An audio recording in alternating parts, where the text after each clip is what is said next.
Hello dear students, हमारे पास question में एक लॉगरिथमिक इक्वेशन गिवन है और हमें ऑप्शंस यहाँ पे चूज करने हैं। ठीक है, ऑप्शंस में हमारे पास में सॉल्यूशंस के बारे में पूछा हुआ है। सॉल्यूशंस कैसे होंगे, रियल होंगे, रैशनल होंगे, कॉम्प्लेक्स होंगे। ठीक है, तो हम लोग यहाँ पे देख सकते हैं कि जो इक्वेशन है हम लोगों को करना क्या होगा, अल्टीमेटली उसको सिंप्लीफाई करना होगा। तो सबसे पहले हम लोग इक्वेशन राइट कर लेते हैं। एक्स पावर में क्या दे रखा है हमारे पास 3/4। Okay, logarithm of x base यहाँ पे 2 चल रहा है whole square plus logarithm of x base यहाँ पे 2 चल रहा है minus 5/4। This is equals to √2। तो हमारे पास एक्चुअली ये जो पावर फॉर्म है ना, यह किसकी पावर में चल रहा है, एक्स की पावर में समथिंग चल रहा है और समथिंग जो है वो लॉगरिथमिक एक एक्सप्रेशन के फॉर्मेट में है। तो सबसे पहले हमको क्या करना होगा, इसका लॉगरिथम लेना होगा। तो मैं यहाँ पे लिख देता हूँ टेकिंग लॉगरिथम। ठीक है, और बेस यहाँ पे क्या रखूंगा, 2 रखूंगा।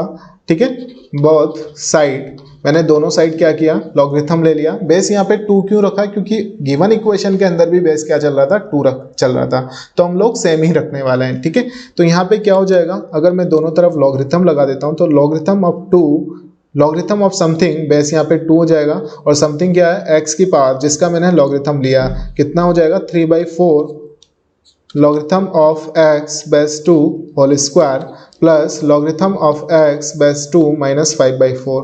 ओके, और यहाँ पे क्या हो जाएगा, लॉगरिथम √2 को हम लोग क्या लिख सकते हैं, 2 की पावर में 1/2 लिख सकते हैं और बेस यहाँ पे क्या चल रहा है, 2 चल रहा है। तो बच्चों यहाँ पे देख सकते हैं कि जो पावर में है ना, x की पावर में ये सब दे रखा है और ये सब जो एक्सप्रेशन है ना, उसको हम लोग क्या कर सकते हैं, यूजिंग प्रॉपर्टी आगे ला सकते हैं ना। तो यहाँ पे हमारे पास क्या बन रहा होगा, 3/4 logarithm of x base 2 whole square plus logarithm of x base 2 minus 5/4। ये एक्सप्रेशन हमारे पास बन जाएगा। नाउ इसके बाद हम लोग क्या कर सकते हैं ना, एक्चुअली हमने पावर को आगे लेके आए हैं तो अंदर क्या बन रहा होगा हमारे पास में, लॉगरिथम ऑफ x बन रहा होगा बेस 2। ठीक है, ये भी हमारे पास बन रहा होगा इज इक्वल्स टू, यहाँ पे हम लोग देख सकते हैं कि 1/2 पावर को हम लोग आगे लेके आएंगे तो क्या बनेगा, log 2 बेस 2 बनेगा, दैट विल बी 1। तो सिंपली 1/2 लिख सकते हैं। नाउ इसके बाद हम लोग इसको सिंप्लीफाई करने वाले हैं। तो ये एक इक्वेशन है, क्यूबिक इक्वेशन लग रहा है, लॉगरिथमिक इक्वेशन तो है ही। तो सबसे पहले इसको हम लॉगरिथम x को कुछ सब्स्टिट्यूट कर लेते हैं। सपोज मैंने यहाँ पे लॉगरिथम x बेस 2 को मैंने t मान लिया, t सब्स्टिट्यूट कर दिया। इससे क्या होगा, इक्वेशन थोड़ा सा सिंप्लीफाई हो जाएगा।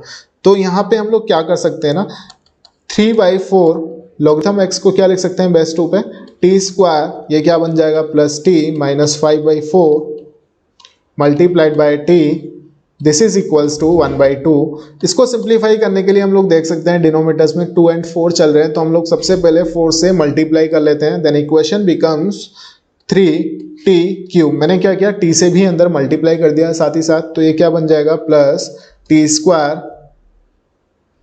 ठीक है, ये मैंने क्या किया, 4 से मल्टीप्लाई किया तो 4 भी आ जाएगा साथ में, 4t square minus 5 into T, ठीक है, माइनस 2। ठीक है, 1/2 को अपन 4 से मल्टीप्लाई करेंगे ना तो 2 बन जाएगा, 2 लेफ्ट साइड में कितना हो जाएगा, -2 हो जाएगा। This is equals to 0। अब ये हमारे पास में क्या बन रहा है, एक क्यूबिक इक्वेशन बन रहा है। तो हम लोगों को इसके रूट्स फाइंड आउट करने होंगे।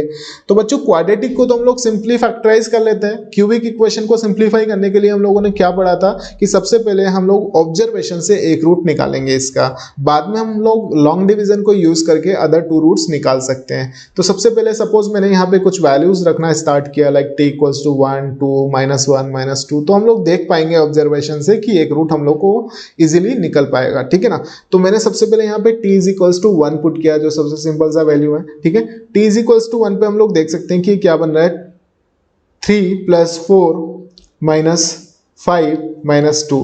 तो ये तो 0 बन गया, इसका मतलब t = 1 एक रूट आना चाहिए ना हमारे पास में। तो t इज इक्वल्स टू अगर 1 एक रूट आएगा, इट मींस t - 1 क्या हो जाएगा, फैक्टर हो जाएगा। t - 1 is a factor. ठीक है, तो अगर इक्वेशन 1 को हम लोग देखें, इक्वेशन 1 के हिसाब से अगर हम लोग चले तो t - 1 तो हमारे पास एक फैक्टर आएगा। अब अदर 2 फैक्टर्स निकालने के लिए हम लोग क्या करेंगे ना बच्चों, यहाँ पे देख सकते हैं कि t - 1 एक फैक्टर आया, तो हम लोग t - 1 से इस इक्वेशन को, यानी कि इधर वाले LHS वाले पॉलिनोमियल को हम लोग डिवाइड कर दे तो हमारे पास क्या मिल रहा होगा, एक क्वाड्रेटिक मिलेगा। ठीक है, तो वो क्वाड्रेटिक हमारे पास में क्या मिल रहा होगा, 3t² plus 7t plus 2। Long division से हम लोग कर सकते हैं ना ये चीज। ठीक है ना, मैं यहाँ पे लिख देता हूँ, ये कहाँ से आया, लॉन्ग डिवीजन से आया, ठीक है। किससे मैंने डिवाइड किया, t-1 से डिवाइड किया। तो बच्चों यहाँ पे हम लोग देख सकते हैं कि t-1 तो एक फैक्टर चल रहा था 3t² + 7t + 2। यहाँ पे हम लोग देख सकते हैं 7t को हम लोग क्या लिख सकते हैं ना, ये 3 × 2 6 है, तो इसको हम लोग क्या लिख सकते हैं, 6 + 1 लिख सकते हैं ना। तो हम लोग सिंपली इसका फैक्टराइजेशन कर सकते हैं, तो क्या बन जाएगा 3t + 1 एंड t + 2 = 0। तो यहां से हम लोग देख सकते हैं कि t की थ्री वैल्यूज अपने को मिलेंगी यहाँ पे। एक तो मिलेगा t = 1, एक मिलेगा -1/3, एक मिलेगा -2। There are 3 values of t, 1, -1/3 and -2। तो हम लोग क्या करने वाले हैं ना, इस t की वैल्यूज के लिए एक्चुअली हम लोगों को इक्वेशन में क्या था, logarithm of x base 2 given था, उसको हम लोगों ने t सब्स्टिट्यूट किया था। यहाँ पे हम लोग देख सकते हैं, तो हम यहाँ पे रख के वापस से x की वैल्यूज फाइंड आउट करने वाले हैं, ठीक है। तो हम लोग चलते हैं नेक्स्ट पेज पे, ठीक है। सबसे पहले हम लोग देख सकते हैं कि t = 1 आया था, तो हम लोग क्या कर सकते हैं, यहाँ से लॉगरिथम ऑफ x बेस 2 हमारे पास क्या हो जाएगा, 1 हो जाएगा। सो x will be 2^1, it means 2 हो जाएगा। तो एक सॉल्यूशन तो हमारे पास ये आएगा। नेक्स्ट वैल्यू हमारे पास आया था t का, यहाँ पे हम लोग देख सकते हैं क्या आया था, -1/3, ठीक है। तो -1/3 हम लोग यहाँ पे रख देते हैं। तो लॉगरिथम ऑफ x बेस 2 कितना चल रहा है, -1/3 चल रहा है, तो x कितना हो जाएगा, 2 पावर में -1/3 हो जाएगा। नेक्स्ट सॉल्यूशन हमारे पास निकल गया, रियल सॉल्यूशन, ठीक है। नेक्स्ट हमारे पास t का वैल्यू चल रहा था -2 चल रहा था, तो हम लोग क्या कर सकते हैं, लॉगरिथम ऑफ x बेस 2 हमारे पास क्या बनेगा, -2 बनेगा। सो x will be 2 power -2, this is 1/4। So x will be 1/4। ये हमारे पास तीसरा रूट निकल आएगा, तीसरा सॉल्यूशन निकल आएगा। तो बच्चों हम लोग यहाँ पे देख सकते हैं कि जो रूट्स आए ना, तीनों की तीनों रियल हैं और तीनों की तीनों पॉजिटिव रूट्स है। अब सबसे पहले हम इक्वेशन पे चलते हैं, क्या इक्वेशन को ये सेटिस्फाई करेगा। तो हम लोग इसको देखने के लिए सिर्फ हमें ये चेक करना होगा कि क्या ये x की वैल्यूज इसके डोमेन में हैं। तो यहाँ पे हम लोग देख सकते हैं कि x हमारे पास पॉजिटिव है, तो इसमें भी कोई प्रॉब्लम नहीं होगा, इसमें भी कोई प्रॉब्लम नहीं होगा। तो ये तीनों वैल्यूज x के इसके डोमेन में होंगी, ठीक है। नाउ इसके बाद हम लोगों को क्या करना होगा, ऑप्शन सेलेक्ट करने होंगे। ऑप्शंस को एक बार हम रीड कर लेते हैं। फर्स्ट ऑप्शन में हमारे पास है at least 1 real solution, exactly 3 real solution. तो हम लोग यहाँ पे देख सकते हैं कि अगर यहाँ पे देखें तो हमारे पास कितने सॉल्यूशन आए थे, 3 रियल सॉल्यूशन। तो सेकंड ऑप्शन तो हमारे पास सही हो जाएगा ना, ठीक है। तो सेकंड ऑप्शन तो हमारे पास क्या हो गया, exactly 3 real solution. First option में एटलीस्ट 1 रियल सॉल्यूशन, ठीक है। तो हम लोग यहाँ पे देख सकते हैं कि 3 सॉल्यूशन आया, तो एटलीस्ट 1 तो आया है, ठीक है। तो एटलीस्ट 1 रियल सॉल्यूशन वाला ऑप्शन भी हमारे पास क्या हो जाएगा, ऑब्वियसली सही हो जाएगा, ठीक है। नेक्स्ट ऑप्शन पे हम लोग चलते हैं, एग्जैक्टली 1 इरेशनल सॉल्यूशन। तो हम लोग यहाँ पे देख सकते हैं कि जो फर्स्ट सॉल्यूशन था वो हमारे पास क्या था, रैशनल था, ठीक है।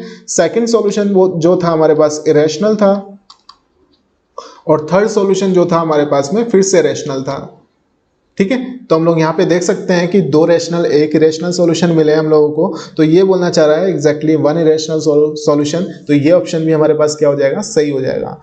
नेक्स्ट ऑप्शन है कॉम्प्लेक्स रूट्स। तो बच्चों यहाँ पे हम लोग जानते हैं कि सारे के सारे रियल नंबर जो है ना वो कॉम्प्लेक्स नंबर के अंदर ही होते हैं ना, ठीक है। तो हम लोग यहाँ पे देख सकते हैं कि 3 हमारे पास रियल सॉल्यूशन मिल रहे हैं, 3 रियल रूट्स मिल रहे हैं, तो वो कॉम्प्लेक्स रूट्स तो होंगे ही, ठीक है। तो हम लोग देख सकते हैं कि ऑप्शन डी भी हमारे पास क्या हो जाएगा, सही हो जाएगा। एक्चुअली क्या होता है, रियल नंबर जो होता है ना वो कॉम्प्लेक्स नंबर्स का एक सबसेट होता है, ठीक है। तो हम लोग देख सकते हैं ये कॉम्प्लेक्स रूट्स भी होंगे, ओके। तो हमारे पास क्या हो जाएंगे, 4 ऑप्शन से हो जाएंगे। ऑप्शन सी भी हमारे पास क्या आ रहा था, सही आ रहा था। So correct options are A and B and C and D. A, B, C, D are correct options. Thank you very much.